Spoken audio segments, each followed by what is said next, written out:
Hey, welcome to the process. My name is Dr. John Bush. I had a little time this morning. It's Wednesday morning, 10 to 2:24.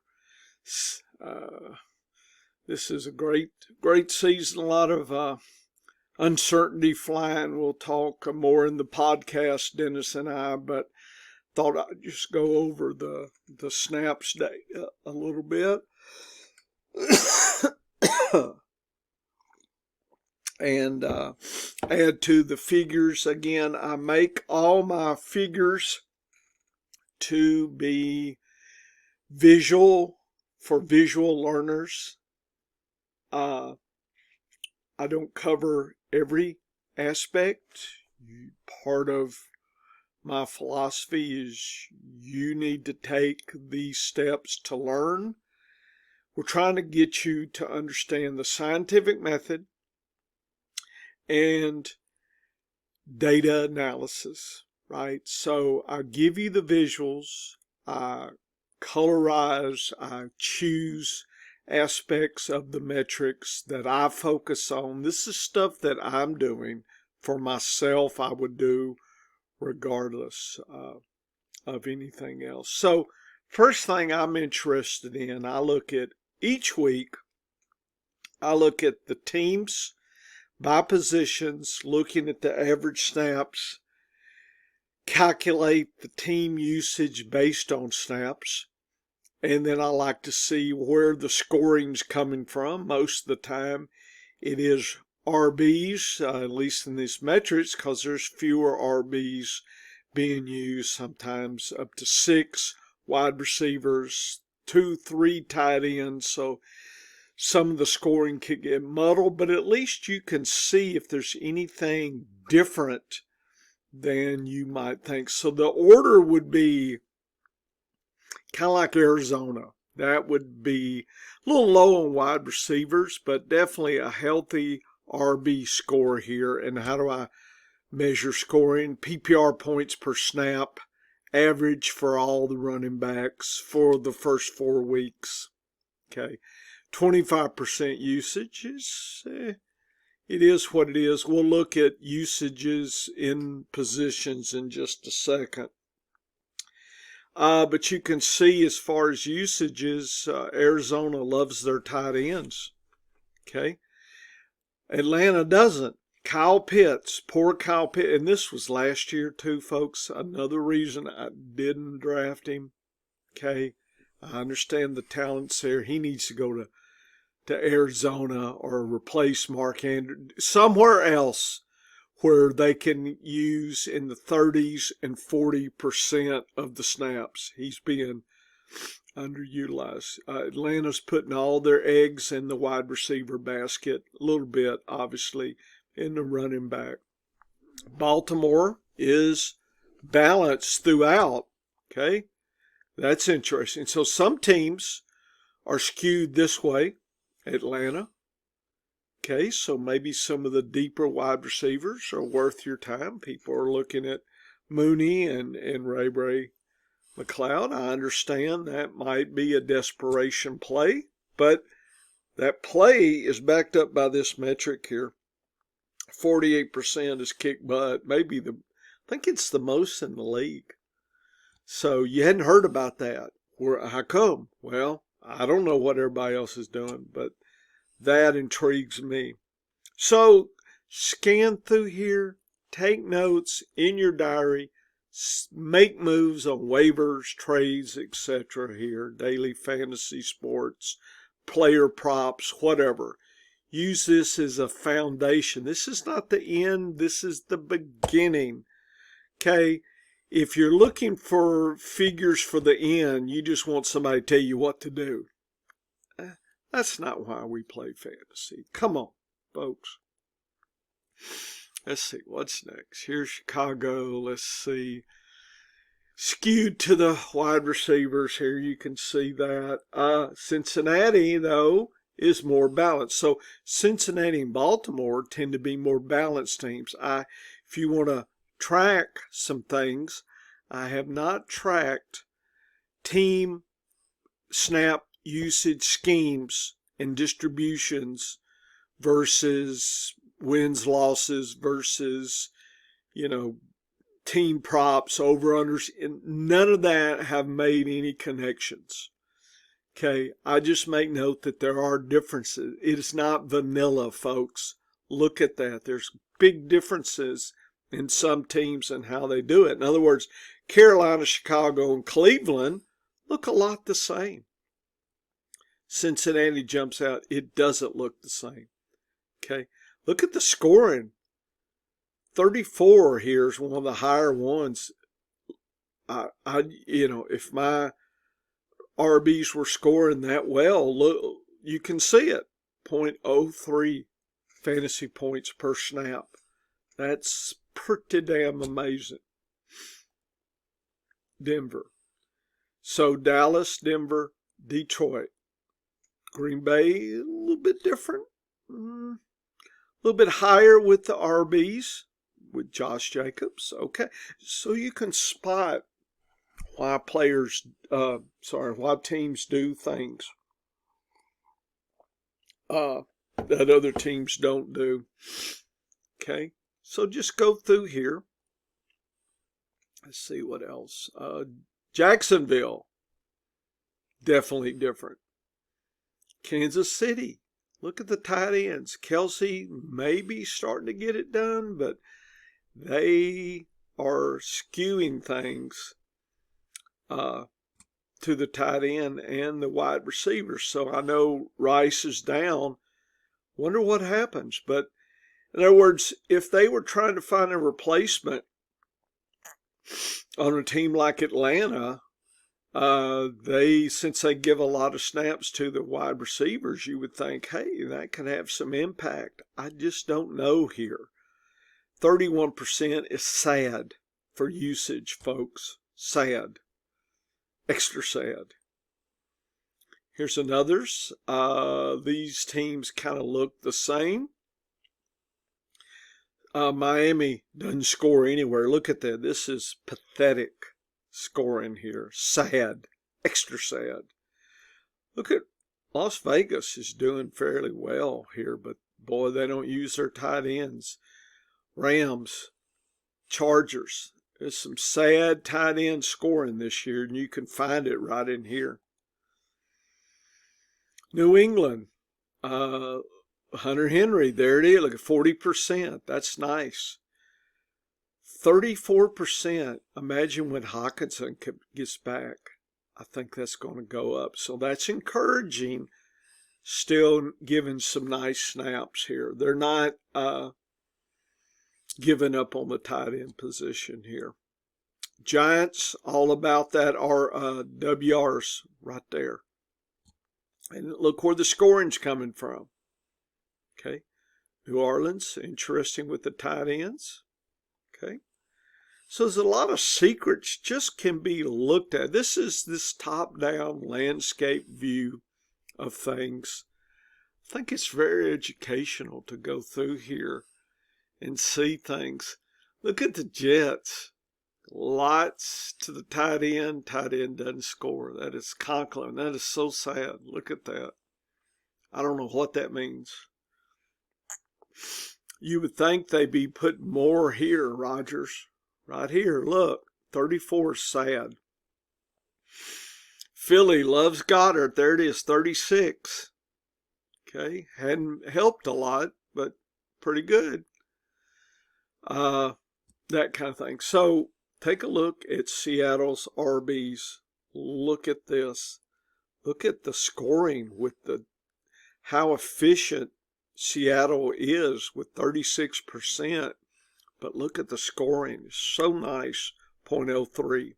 That's really every 3 snaps they're scoring a fantasy points. That's just remarkable data. San Francisco, okay, puts a lot of snaps here. Look, poor Kittle. Look at that. They're starving him out, folks. Look at this.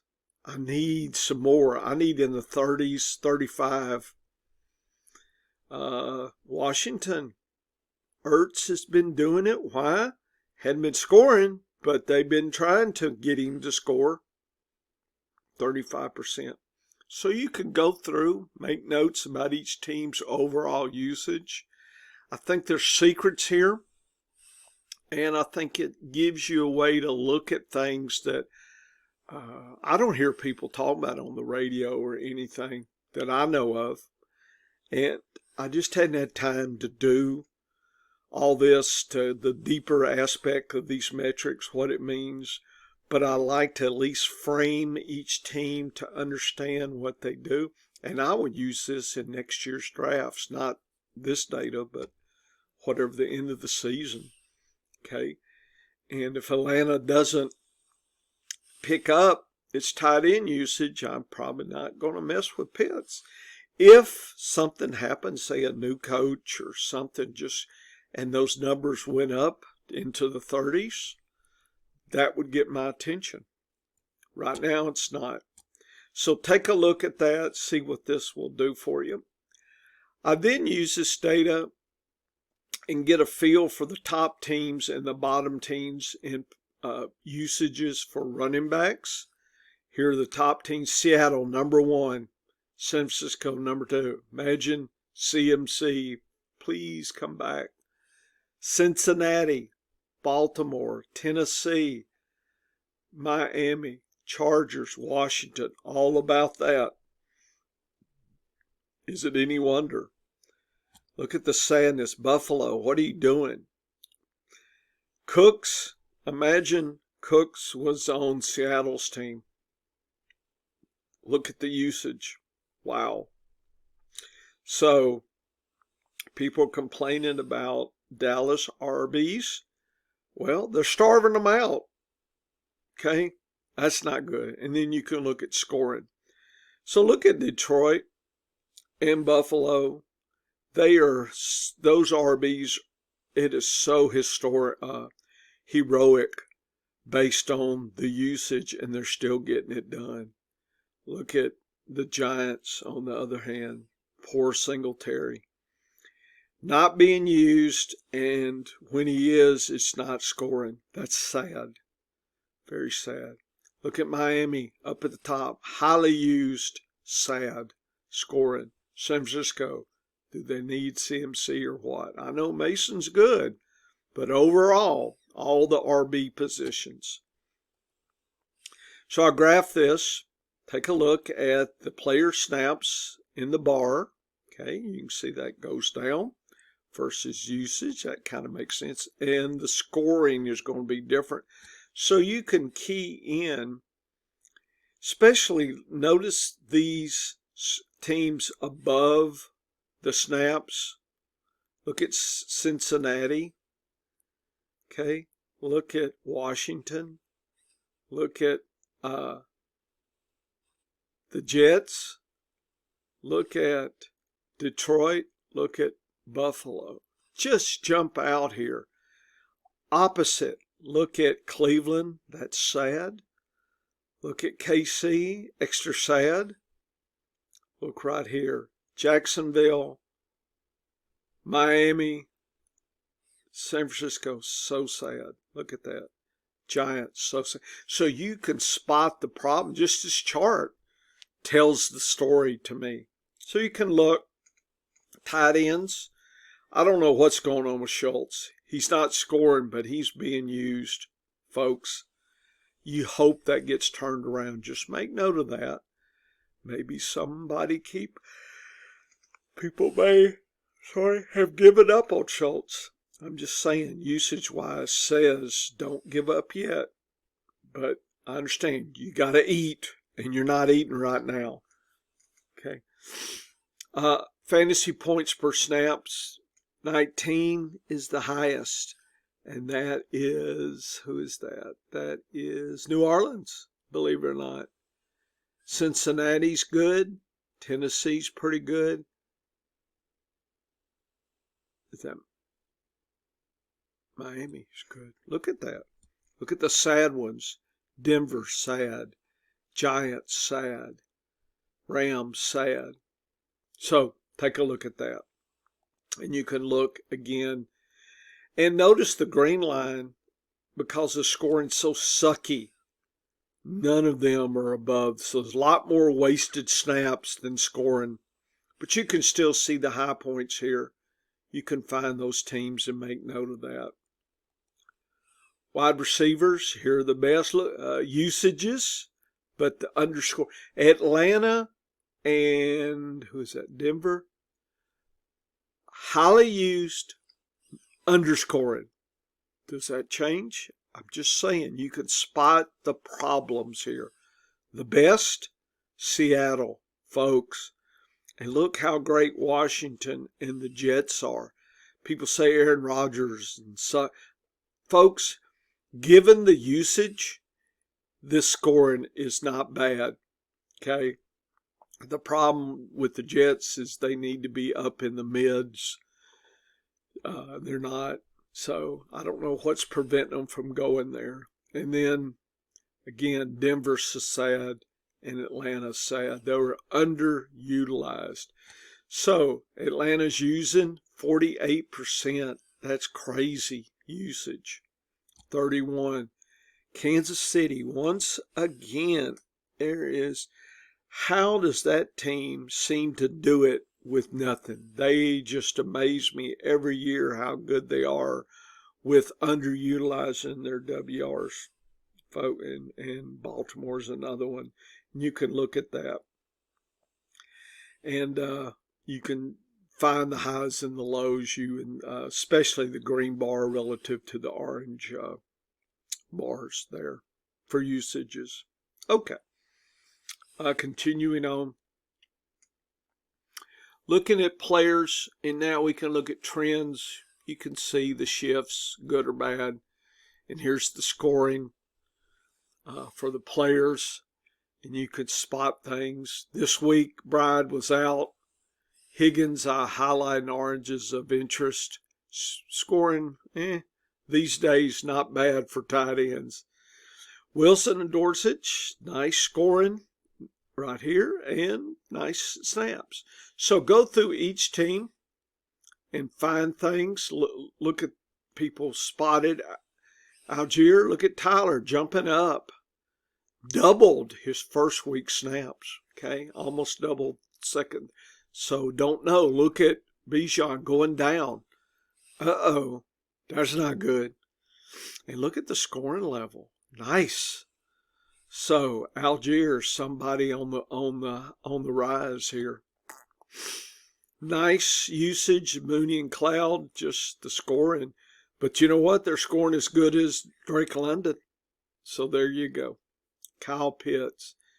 That's sad. Sad, sad, sad. Derrick Henry, Baltimore. It's all about the Derrick Henry show. Justice Hill jumped in. Even with lower snaps, just be aware. People going for Justice. 20. That's sad. He's doing a lot with the little folks. Just be aware of that. Yeah, if you can get him cheap and you got a spot, okay. But I think that having this low snaps, and if that's, is it going to be 43? Look at the first week. Or is it going to be 20? Look at the variation. So that's a problem with Justice Hill. Okay, so Ty Johnson, Ray Davis are doing great compared to not being used. Okay. Kincaid's doing okay. Knox is off this year. They're scoring to the right player here. Coleman's jumping up again. Had a sad week. Bounced back. Shakir's doing well. Matt Hollins, look at that. Average snaps. Look at that. 37.5. Highly used, sucky scoring. I don't know if that's going to be. Sometimes it's hard to figure that out. Here's the top wide receiver, and he's not the top in scoring. Shakir is. So take a look at each team. Go through. See what's what. See if you can use these figures to help you. I think there's secrets here, and I think there's stories being told, folks. The data is telling you the story. So this is how I go through these, think about what it means. I need a photographic memory. If I did, I could have all these data tables here. But to me, this sets the data up. There are people going for Josh Downs. I can see why, 41. And that's why the scoring. So the scoring is higher than his snaps. So that, I don't know, is his scoring over versus snaps, or does he get in the 50s? Does it start to be a three-way split? Remember Flacco's. So I don't know what that means. Mo Alley Cox, a lot of snaps, not doing anything with them, but he continues to be interested. Trey Sermon, okay, nice snaps relative to scoring, just overdoing it. So I think there's potential. A lot of people going for him this week because Jonathan Taylor, I understand that. That's why I marked him as well. Tank Bigsby's another one. Look at that. Very interesting. So use this data. There's a lot of stories each team is telling you. I think you need some quality time to go through and take notes and see what you think and inspire some waiver thinking and trades and lineup decisions for week 5. Okay, good luck. I'll keep doing this article in this way every week. Science of Fantasy Football. This is Dr. John Bush. Come back. We're having lots of fun. Woo woo.